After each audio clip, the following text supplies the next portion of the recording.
Hello everyone, आज हम third class की हिंदी की प्रेरणा बुक में से लेसन नंबर 8 समझदारी पढ़ेंगे। स्कूल से अमित की शिकायत आई थी। उसने स्कूल का टेस्ट नहीं दिया था। वह सोच रहा था पता नहीं पापा कितने नाराज होंगे।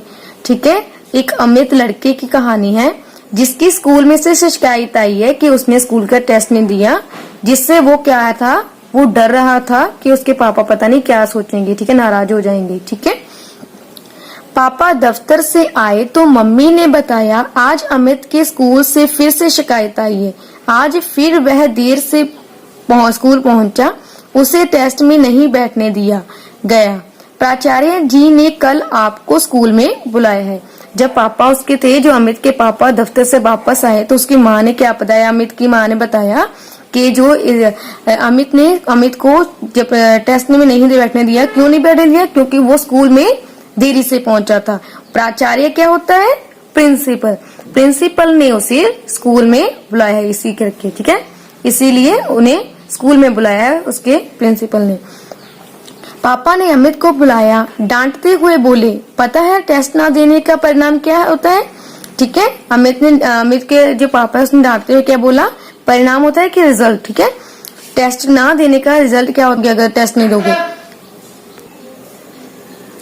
कि तुम कक्षा में सबसे पीछे रह जाओगी। स्कूल जाने में देरी कैसे होगी? उसके पिता ने उसे पूछा।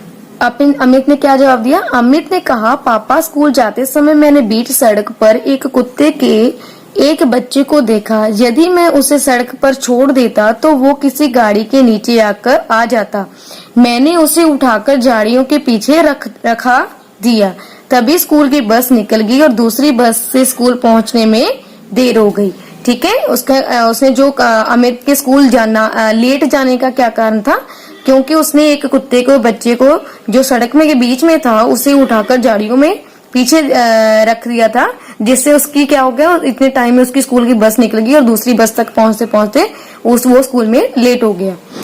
पता नहीं तुम ये बेवकूफियां करना कब छोड़ोगे? ये किसने कहा?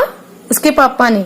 ठीक है, पहले अपनी पढ़ाई पर ध्यान दो, समझे? ठीक है, उसे बोला कि आप तुम ये बेवकूफियां पता नहीं कब छोड़ोगे, अपनी पढ़ाई पर ध्यान दो। ठीक है, पापा की डांट खाकर अमित रुआसा जैसे रोता हुआ, जैसे रोने जैसी होगी शक्ल उसकी।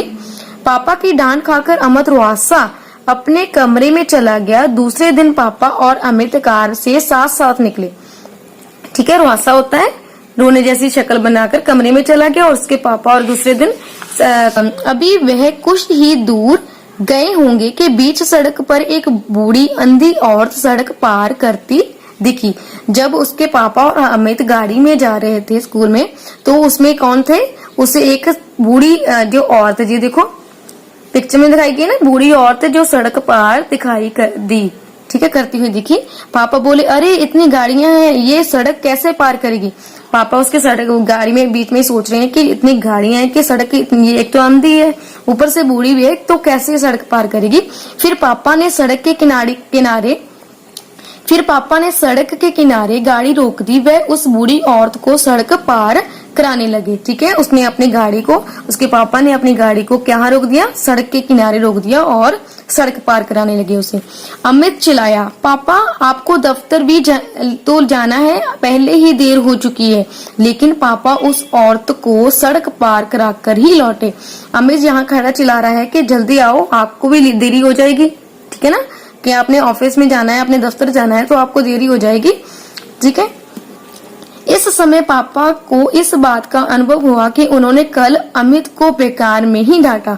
ठीक है, तो अमित इस समय क्या हुआ, उसके पापा को एहसास हुआ कि कल उसने डांटा था ना। क्यों डांटा था? क्योंकि उसने कुत्ते के जो बच्चे को सड़क से हटाकर झाड़ियों के पीछे रखने में उसे देरी होगी स्कूल जाते समय।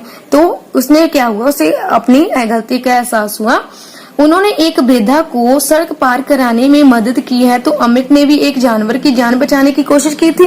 ठीक है, अगर उसके पापा ने उस बूढ़ी औरत को की मदद की है, तो उस बच्चे ने भी, अमित ने भी जो जानवर की जान ही बचाई है। ठीक है, उसे एहसास हो गया, वृद्धा होता है बूढ़ी औरत। ठीक है ना, बूढ़ा होना। पापा समझ गए थे कि लाचार और जरूरतमंदों की सहायता करना कितना जरूरी है। उसके पापा क्या समझ गए कि लाचार और जरूरतमंदों की हमेशा की सहायता करना बहुत जरूरी है। पापा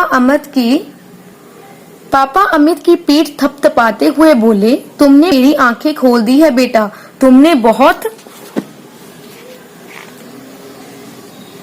अच्छा काम किया है। ठीक है, ये देखो पीठ थपथपाना मतलब पीछे पीठ में शाबाशी देते हुए बोले कि तुमने बहुत कल जो काम किया था बहुत ही अच्छा काम किया था, मुझे तुम्हें डांटना नहीं चाहिए था, कि मुझे तुम्हें उस बात के लिए डांटना नहीं चाहिए था। अमित पापा की शाबाशी पाकर कल की डांट भूल गया, वो खुश हो गया।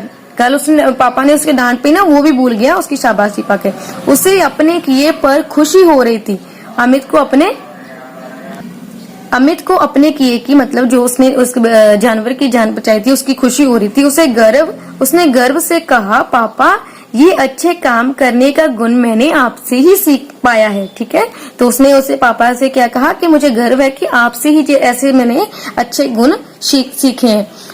उसकी बात सुनकर पापा हंस पड़े। उन्होंने अमित को गले से लगा लिया।